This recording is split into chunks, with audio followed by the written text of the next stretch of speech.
Hello दोस्तों, नमस्कार। स्वागत है आप सभी का एक नए वीडियो में। इस वीडियो में हम लोग चर्चा करेंगे व्यंजनों के वर्गीकरण के बारे में। इस वीडियो से पहले हम लोगों ने स्वरों का वर्गीकरण देख लिया और स्वर क्या होते हैं, व्यंजन क्या होते हैं, इन सभी का डिटेल रूप में उसको हम लोगों ने पढ़ लिया है। जिस वीडियो का लिंक हमारे डिस्क्रिप्शन बॉक्स में है, तो उसे आप वहां से देख सकते हैं।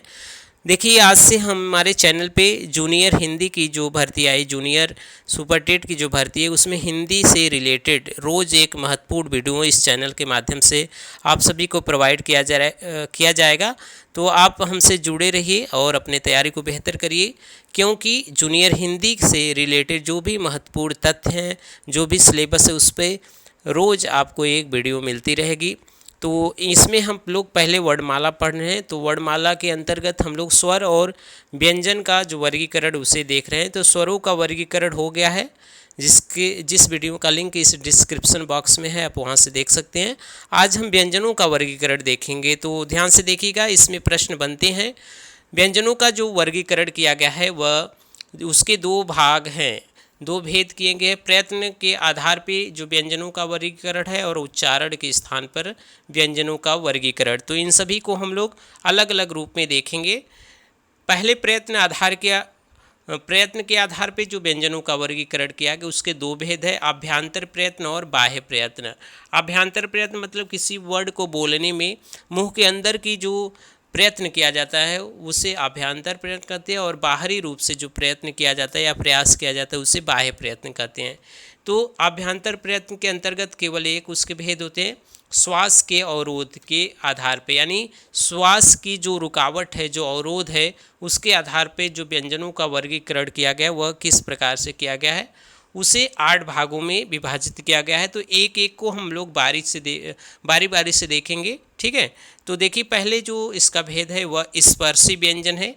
याद रखिएगा, स्पर्शी व्यंजन और स्पर्श व्यंजन में थोड़ा सा अंतर है, आप उससे ध्यान रखिएगा। अगर स्पर्श व्यंजन पूछेगा तो वह होता है क से लेकर म तक, 25 वर्ड उसमें होते हैं, क से लेकर म तक। लेकिन यहाँ पे स्पर्शी व्यंजन है, तो स्पर्शी व्यंजन में जो च वर्ग है वह नहीं आता है, और साथ ही साथ जो 5वां अक्षर होता है प्रत्येक वर्ग का वह नहीं आता है। तो स्पर्शी व्यंजन को ध्यान रखिएगा। इसमें क ख ग घ ट ठ ड ढ त थ द ध प फ ब और भ आता है। इसमें च वर्ग नहीं आते हैं और हर वर्ग का 5वां अक्षर नहीं आता है। तो इस प्रकार से यह स्पर्शी व्यंजन है, ठीक है। स्पर्शी व्यंजन और स्पर्श व्यंजन में थोड़ा सा अंतर है, आप उससे याद रखिएगा। स्पर्श संघर्षी व्यंजन जो होता है वह क्या होता है, च छ ज झ को स्पर्श संघर्षी व्यंजन कहते हैं। तो याद रखिएगा, स्पर्श संघर्षी व्यंजन में जो आते हैं वह च छ ज झ आते हैं, ठीक है।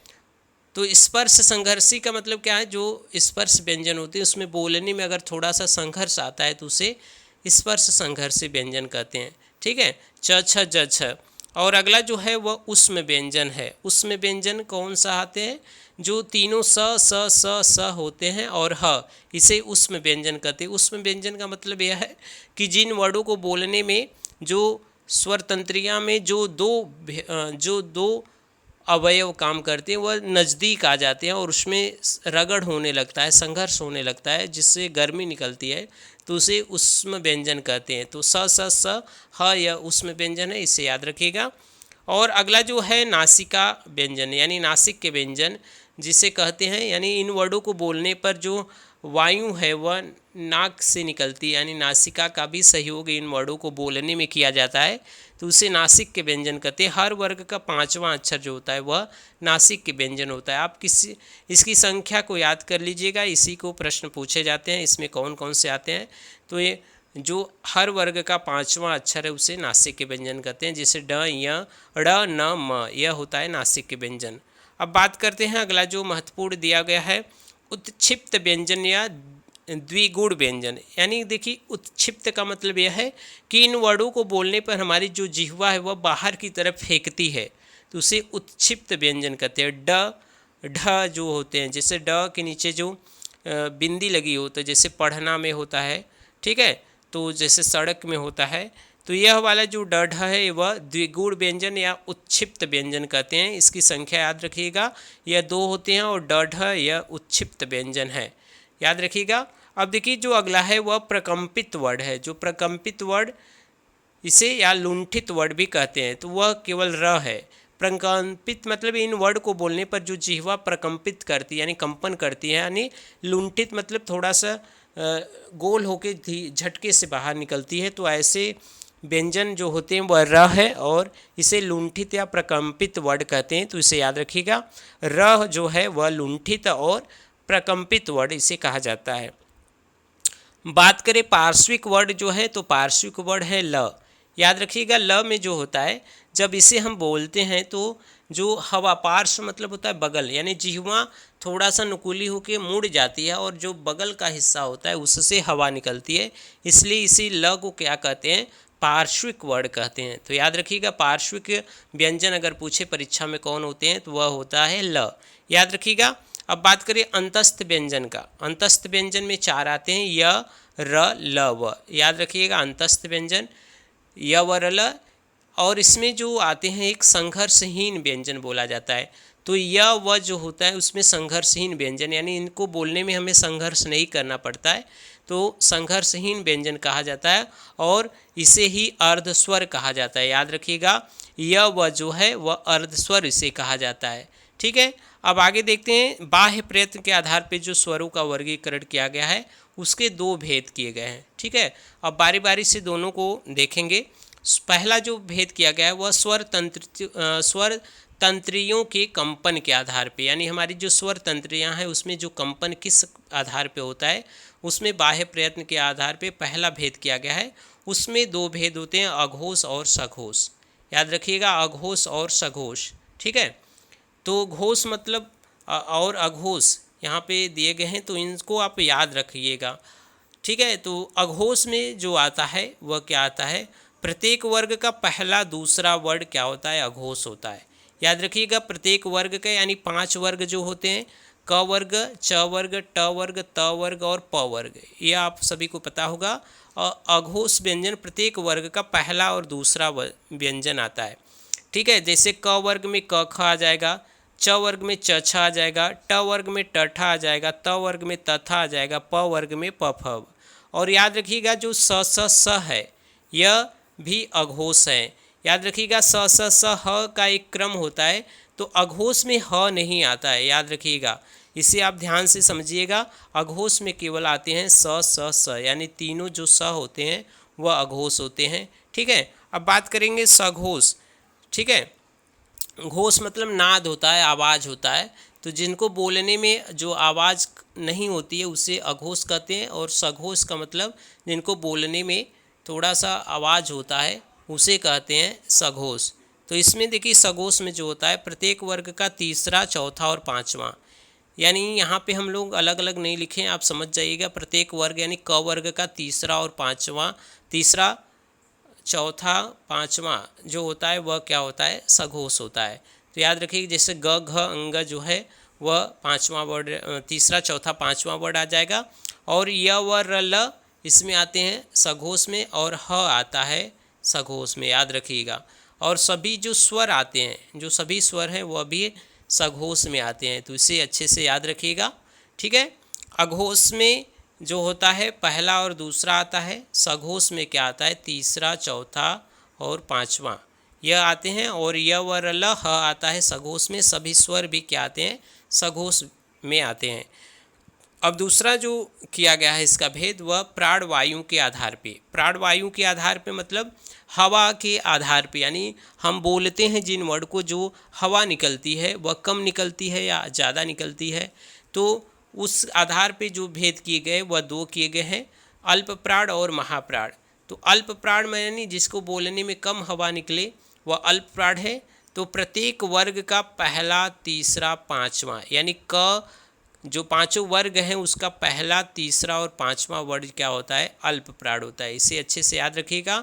अल्प प्राण में य, व, र, ल आते हैं और सभी स्वर भी क्या होते हैं, अल्प प्राण होते हैं। सभी स्वर भी क्या होते हैं, अल्प प्राण होते हैं। इसे याद रखिएगा। अल्प प्राण में क्या होते हैं, सभी स्वर आते हैं। ठीक है। अब बात करें महाप्राण के बारे में, तो महाप्राण भी जो होता है जिसको बोलने में ज़्यादा वायु निकलती है उसे कहते हैं महाप्राण। प्रत्येक वर्ग का दूसरा चौथा वर्ड जो होता है वह महाप्राण होता है, और स ह य जो है वह महाप्राण है। तो उसे अच्छे से याद रखिएगा। महाप्राण में स ह आता है और प्रत्येक वर्ग का दूसरा और चौथा वर्ड आता है महाप्राण में। ठीक है, अब बात करते हैं आगे जो इसका भेद किया गया है। अब उच्चारण स्थान के आधार पर जो दूसरा भेद था व्यंजनों के वर्गीकरण में, उसमें उच्चारण स्थान के आधार पर जो भेद किए गए उसे देखते हैं। तो यहाँ पे हम इसे थोड़ा सा विस्तृत रूप में पढ़ेंगे। तो पहले जो इसके उच्चारण स्थान के जो भेद हैं वह लगभग जो भेद किए गए हैं वह 11 भेद किए गए हैं, याद रखिएगा।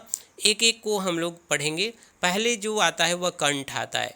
तो देखिए यहाँ पे मैंने सूत्र भी लिखा है, आप चाहें तो उससे याद कर लीजिएगा। ठीक है, कंठ का जो सूत्र होता है अकुह विसर्जनीय नाम कंठ। अकुह का मतलब होता है अ, यानी अ आ जो होते हैं वह कंठ से बोले जाते हैं। कु वर्ग यानी क वर्ग में पांचों अक्षर आता है क ख ग घ अंग। तो याद रखिएगा क ख ग घ तो आता है इसमें क वर्ग में। ह और विसर्ग भी कंठ से बोले जाते हैं। तो याद रखिएगा कंठ का क्या है, अकु विसर्जनीय नाम कंठ। अगर आप सूत्र याद रखेंगे तो और बेहतर है, नहीं तो आप उससे ध्यान रखिएगा। अ, क वर्ग, ह और विसर्ग यह सभी क्या बोले जाते हैं, कंठ से। दूसरा जो होता है वह उच्चारण स्थान तालु होता है। तालु क्या होता है, इचु यसानाम तालु, यानी इसका जो सूत्र है इचु यसानाम तालु, यानी ई च वर्ग में जो पांचों अक्षर आते हैं वह, और यह जो स है, ध्यान रखिएगा यह किससे बोले जाते हैं, तालु से बोले जाते हैं। अब बात करें मूर्धा का, तो ऋतु रसाड़ा मूर्धा इसका सूत्र होता है। इसमें जो बोले जाते हैं री, ट वर्ग, र और श, यह ध्यान रखिएगा र और श को यह मूर्धा से बोले जाते हैं, ऋतु रसाड़ा मूर्धा। बात करें दंत का, तो दंत का में जो आते हैं वह ऋतु लसानाम दंत इसका सूत्र है। रि, त वर्ग और ल और स, छोटा वाला जो स यह है दंत स होता है। तो याद रखिएगा ऋतु लसानाम दंत, यानी देखिए इन उच्चारण को बोलने पर जो हमारी जिह्वा है वह दांत से टकराती है, इसलिए इसे दंत कहते हैं, दंत। ठीक है, तो इसमें आते हैं रि, त वर्ग, ल और श, यह जो छोटा सा है वह दंत व्यंजन है। आगे बात करें तो ओष्ठ क्या होता है, उपपधानीय नाम ओष्ठ है, इसका सूत्र होता है उ और प वर्ग, यह जो आते हैं प वर्ग का जो आप अक्षर है प फ ब भ म, यह बोलेंगे तो आप उसमें आ जाता है ओष्ठ में। तो याद रखिएगा उ और प वर्ग आता है ओष्ठ में। बात करें अगला जो होता है दंतोष्ठ, जो दंतोष्ठ होता है वह वकारस्य दंतोष्ठ है, यानी दांत और ओष्ठ दोनों की सहायता से जो बोला जाता है वह बोला जाता है, इसे अच्छे से याद रखिएगा। दंतोष्ठ जो होता है वह मतलब वह बोला जाता है, दंतोष्ठ यानी दांत और ओठ से वह बोला जाता है, तो इसे अच्छे से याद रखिएगा। बात करें जो नासिका हैं, देखिए एक ही वर्ड अन्य उच्चारण स्थानों के आधार पे भी बोले जा सकते हैं, यानी दो उच्चारण स्थान पे बोले जा सकते, जैसे यह जो हर वर्ग का पांचवा अक्षर है वह ऊपर भी एक एक में आया था, लेकिन वह नासिका से भी बोले जाते हैं। तो यह मंगड़नम नासिका च होता है। तो यह जो पांचों अक्षर प्रत्येक वर्ग का आखिरी जो पांचवा अक्षर होता है वह नासिका से बोले जाते हैं। नासिका का मतलब इनको बोलने पर जो हवा है वह नासिका के माध्यम से भी निकलती है, यानी उसका भी सहारा लिया जाता है, इसलिए इसे नासिका वर्ड कहते हैं। ठीक है, अब इन दोनों को अच्छे से थोड़ा सा ध्यान रखिएगा और समझिएगा। जो कंठ तालु हैं वह कैसे, जो ए आए हैं वह कंठ तालु से बोले जाते हैं। देखिए कंठ तालु से मतलब क्या है, आप अगर ए का विग्रह करेंगे, यानी विग्रह का मतलब यह है कि आप संधि पढ़े होंगे, अगर आप अ और ई कर देंगे, आप गुण संधि में पढ़ेंगे, अ और ई से मिलके क्या हो जाता है, ए बन जाता है। तो अ क्या होता है, अकु विसर्जनम कंठ और इचु यसानम तालु, तो यह कंठ और यह क्या हो जाता है, तालु, यानी कंठ और तालु से मिलकर बने होते हैं क्या, अय। इसी प्रकार ओ औ क्या होता है, ओ आप पढ़े होंगे गुण संधि में, अ प्लस उ से क्या होता है, ओ। तो अकु विसर्जनम कंठ से यह अकंठ से बोला जाएगा, और उपपधान्यनम ओष्ठ यानी ओष्ठ से, तो कंठ और ओष्ठ हो जाएगा कंठोष्ठ, यानी ओ औ क्या होते हैं, कंठोष्ठ होते हैं। तो ध्यान रखिएगा। चलिए देखते हैं अगला जो बोला जाता है वह एक और भी महत्वपूर्ण यह है, ह जो बोला जाता है उसे काकल्य व्यंजन भी कहते हैं। तो याद रखिएगा काकल्य व्यंजन को भी अली जिह्वा बोला जाता है। अली जिह्वा यानी काकल जो बोले जाते हैं, ह इसका एक अक्षर इसमें आता है, तो इसे याद रखिएगा। वत्स का जो होता है उसे मसूड़ा भी कहते हैं। वत्स मतलब मसूड़ा, यानी र न ल स ज, यह जब बोलेंगे तो मसूड़े का भी सहयोग किया लिया जाता है, तो इन वर्ड को वत्स व्यंजन भी बोला जाता है। तो इन सभी को आप अच्छे से याद रखिएगा। इस प्रकार से जो हिंदी व्याकरण है वह धीरे धीरे एक एक वीडियो में हम लोग आगे बढ़ते रहेंगे, और आपका जो सुपर टेट जूनियर का भर्ती परीक्षा है उसमें आपकी बेहतर तैयारी हो सकेगी। यह सभी हस्तलिखित नोट्स है और एक मेहनत करके बनाया गया है, और आपको अच्छा लगा होगा तो ज़रूर लाइक शेयर सब्सक्राइब करिएगा। अगर चैनल में नए हैं तो सब्सक्राइब जरूर करिएगा, अपने दोस्तों को भी शेयर करिएगा। मिलते हैं एक नए वीडियो में, तब तक के लिए आप सभी का बहुत बहुत धन्यवाद।